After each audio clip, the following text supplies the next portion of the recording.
गोविंद भगवान की जय। बोली दुर्गा मैया की जय। बोली श्री हनुमान महाराज की जय। बोलिए श्री बालाजी सरकार की जय।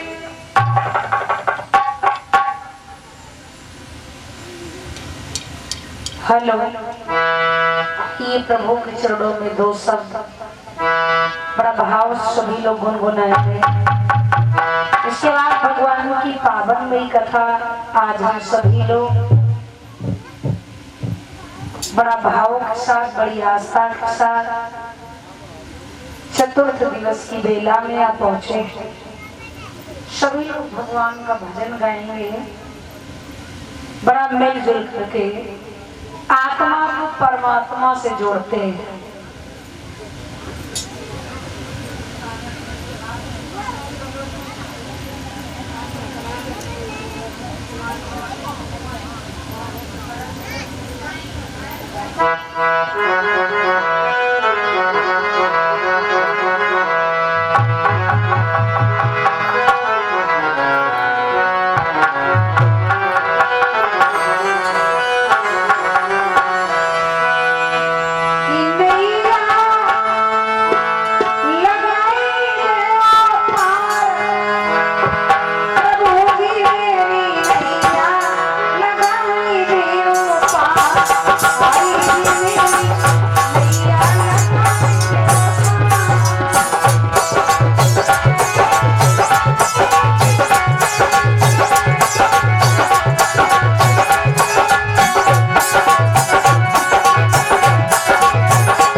जाऊंगी, बस ठीक है कोई बात नहीं। माता कयाधु जानती थी कि अगर पति हमारे जैसे अधर्मी है, थोड़ा दुष्ट स्वभाव के हैं, अगर ऐसे ही पुत्र हो गया तो राम मच जाएगा, धर्म कहां पर रहेगा, भक्ति भाव फिर कैसे नजर आएगा। तो रानी कयाधु ने गर्भ से पहले 108 बार माला फेर रखी थी और बार बार पति से कहती थी, कहते हैं ना पति कैसा भी हो, निकम्मा हो, दुष्ट हो, क्रोधी हो, लेकिन पत्नी वो चीज है, पत्नी में वो ताकत होती, देवी चाहे वैसा बना सकती है। अब इसके लिए परीक्षा जी कुछ सहन करना पड़ेगा, एकदम तो कोई नहीं सुधर जाएगा।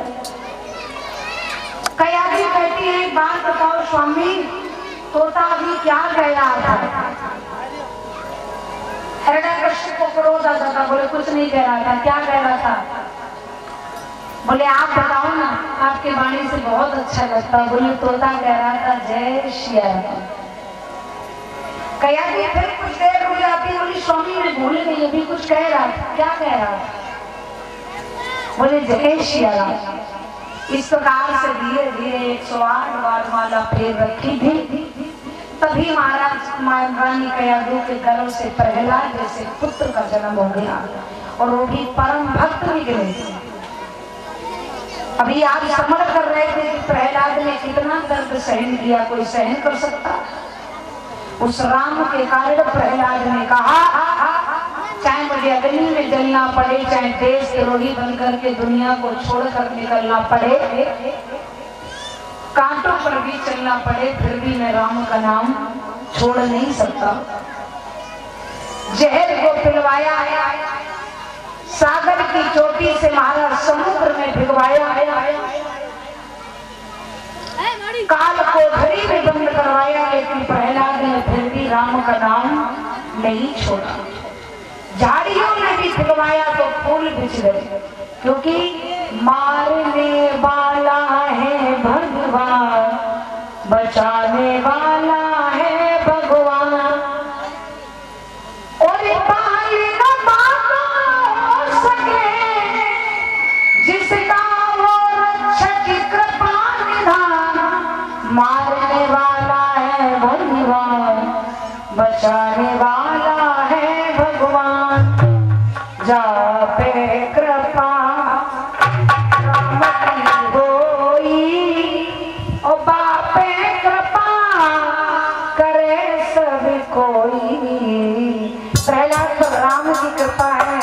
तो भला हिरण्यकश्यप क्या उसका बिगाड़ता है? महाराज प्रहलाद ने बड़े बड़े दर्द का सामना किया। होलिका ने चीर के द्वारा जलाना चाहा, लेकिन प्रहलाद नहीं जले, होलिका स्वयं जल गई, क्योंकि होलिका को भी वरदान था कि ये शीतला चीर वो है, कोई भी तुम्हें कुछ कर नहीं पाएगा, तुम्हें जलाना भी चाहेगा तो जला भी नहीं पाएगा। लेकिन भगवान ने शक्ति तो दी थी, लेकिन शक्ति का कभी दुरुपयोग करोगे तो शक्ति आपको ही समाप्त कर देगी। कोई भी अगर आपको मंत्र तंत्र दिया जाए तो उसका सदुपयोग करोगे तो आपका भी भला होगा, समाज का भला होगा। अब उसका दुरुपयोग करोगे तो पहले आपको ही जलना पड़ेगा। कयाधु ने जलाना चाहा प्रहलाद को, महाराज होलिका ने जलाना चाहा, माफ करना, प्रहलाद को, लेकिन होलिका स्वयं जल गई। किसी का बुरा सोचोगे तो पहले आपका बुरा हो जाएगा। होलिका स्वयं जल जाती है और तभी से हमारी समाज में होली का त्योहार मनाया जाने लगा। देवताओं ने फूल बरसाए, राक्षसों ने कीचड़ उछाला। आज भी परीक्षित जी यज्ञपति देखो, होली का त्योहार आता है तो जो देवता लोग होते हैं वो बाहर से आकर समाज में प्रेम बढ़ाते हैं, गले से मिलते हैं, आपसी बुराइयों को मिटाते हैं। लेकिन राक्षस प्रवृत्ति के लोग होते वो बम्बई से आके कीचड़ फेंकते, नाली साफ कर देते हैं। बिल्कुल सफाई कर्मचारी बुलाने की आवश्यकता नहीं है, होली आ जाए। बाहर से आकर के खून की होली खेलते हैं, अपनी एक दूसरे से जलन को बुझाते हैं, एक दूसरे से आड़ को पाकर होली के त्योहार में मदन कर देते। तो ये कौन है? ये देवता नहीं हो सकती, राक्षस लोगों का कार्य है। देवता जो होते हैं वो बुराई होते हुए भी उस होली में उस बुराई को मिटा देते हैं। प्रेम बढ़ाते। होली का पर्व क्यों मनाया जाता है? हमारी समाज में हमारा धर्म आगे बढ़े, हमारी मानवता बढ़े, हमारा प्रेम बढ़े, आपसी बुराई मिटे। ये देवताओं का कार्य है, लेकिन राक्षस लोग तो अपना ही काम करते हैं। राक्षसों को बड़ा बुरा लगा। देखा है प्रहलाद जी जय श्री राम जब नहीं जले। तो याद रखना विद्वान समाज, हिरण्यकश्यप ने लोहे के खंभे को गर्म करवाया और बोला दुष्ट बोल तेरा राम कहाँ है? तो प्रहलाद ने कहा पिताजी मेरा राम आम में भी है, इस खंभे में भी है, आपके तलवार में भी है, आप में भी है, मुझ में भी है, सारे संसार में है। हरि व्यापक सर्वस्ति समाना, प्रेमोत प्रकट हो तो मैं जाना। मेरे हरि को प्रेम से बुलाओ। मेरा हरि हर जगह कड़-कड़ में व्यापक है। ये जो श्वास ले रहे हैं ये हरि की देन है। बोले अभी तू नहीं सुधरेगा, अब भी तू हरि पर भरोसा करेगा, तुझे इस खंभे में बनना होगा। तो प्रहलाद बोले मर जाएंगे तो चले जाएंगे, राम का नाम अमर कर जाएंगे। आप मुझे बांध दो, अगर आपको सुख मिल रहा है तो खंभा क्या, और जो भी जुल्म करना चाहो कर लो ना। ये आप भी सुधर जाओ। प्रहलाद ने महाराज नवदा भक्ति का ज्ञान दिया है हिरण्यकश्यप को। श्रवणं कीर्तनं विष्णुं स्मरणं पद सेवनं अर्चनं वन्दनं दास्यं सौख्यं आत्मनिवेदनं। प्रहलाद नवदा भक्ति सुनाने लगे हैं। पिताजी आप सुधर जाओ, अब भी भगवान का भजन करो, भगवान का स्मरण करो, भवसागर से पार हो जाओ। क्यों चक्कर में पड़े हो? हिरण्यकश्यप बोला तुम मरने के तैयार हो जा, जलने के लिए तैयार हो जा। प्रहलाद जी ने देखा है कि लोहे के खंभे से लाल लाल अग्नि की ज्वाला लौ निकल रही है। प्रहलाद बोले अब तो लगता मर ही जाएंगे। परमात्मा मुस्कुराने लगे, बोले मेरा भक्त है, मासूम है, ये घबरा रहा है। तो परमात्मा ने चींटी का रूप बना लिया और चींटी के रूप में ऊपर नीचे खंभे में घूमने लगे, आने जाने लगे।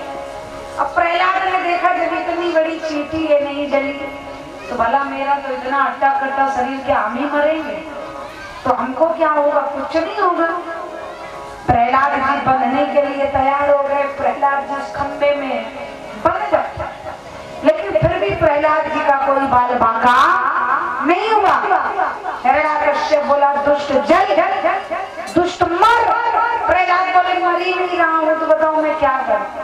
मैं जलना चाहता हूँ, अग्नि में जल ही नहीं रहा हूँ। हिरण्यकश्यप को क्रोध आ गया। क्रोध में आकर के महाराज आज तलवार का उस खंभ पर प्रहार करना चाहता, और जब प्रहलाद पर महाराज तलवार का प्रहार बोले जल नहीं रहा तो उसे तलवार से प्रहार किया जाए। तलवार का जब प्रहार करना चाहा तो भगवान तो पीछे छुपे थे खंभई में, नरसिंह रूप में। परमात्मा नरसिंह रूप धारण करके खंभे को फाड़ कर प्रकट हो गए। बोलिए श्री नरसिंह भगवान की जय। ओ इतना भयानक क्रोध था परमात्मा को। हिरण्यकश्यप से युद्ध चालू हो गया। प्रहलाद बोले अब तो बढ़िया झगड़ा काम चालू हुआ है। प्रहलाद ने देखा पिता और परमात्मा में युद्ध चल रहा। अब एक बात बताओ, परमात्मा से कोई भी शख्स, कोई भी व्यक्ति जीत सकता? हिरण्यकश्यप हारने लगा। महाराज सामर्थ्य नहीं बचा। परमात्मा उठा उठा के फेंकने लगे। बोले अपना सामर्थ्य दिखा, वो ताकत कहाँ है जो ताकत तू, जो बल प्रहलाद को दिखा रहा था, सता रहा था। हिरण्यकश्यप समझ गया अब तो नारायण से पार पाला पड़ा है। हिरण्यकश्यप बोला प्रभु हम एक साधारण से मनुष्य हैं, हम एक साधारण से नर हैं, आप प्रभु नारायण हो, जगदाधार हो, सच्चिदानंद हो, आपके सामने हमें सामर्थ्य नहीं है जो मैं आपके सामने आपसे लड़ सकूं। भगवान हमें क्षमा कर दो, हमारा उद्धार कर दो। आप सत्य हो, प्रहलाद सत्य है, आपका नाम सत्य है, हमने तो अधर्म किया है, भगवान हमें क्षमा कर दो। परमात्मा कहने लगे तूने मेरे पुत्र को सताया है, मैं तुझे छोड़ूंगा नहीं ऐसे, और युद्ध करने के लिए तैयार हो जा। बोले भगवान हमें सामर्थ्य नहीं। तो बोले बोल तूने कौन से वरदान मांगे थे? बोले भगवान वरदान में तो यही मांगा था, न ऊपर मरू न नीचे। तो बोले ढंग से देख तू ऊपर है या नीचे? ना बोले प्रभु ऊपर ही है ढंग से, न ऊपर नीचे है, बीचों बीच देहरी में वो आपकी जंगा में पड़ा हूँ। तो बोले और क्या मांगा था? बोले मैं निश में मरूं न दिन में मरूं। तो बोले ये निश है या दिन? बोले प्रभु शुभ संध्या वंदन का समय सुहाना। बोले और क्या मांगा था? बोले न नर से मरूं न पशु से। तो बोले देख मैं नर हूं या पशु? बोले आधे प्रभु नर हो और आधे महाराज सिंह हो, प्रभु हमारा उद्धार करो। बोले अस्त्र से न मरूं शस्त्र से न मरूं। तो देख कोई मेरे हाथों में अस्त्र शस्त्र है क्या? बोले ना ही तो अस्त्र है ना शस्त्र है, और अस्त्र शस्त्र भगवान क्या करेगा? आपके नाखून बड़े बड़े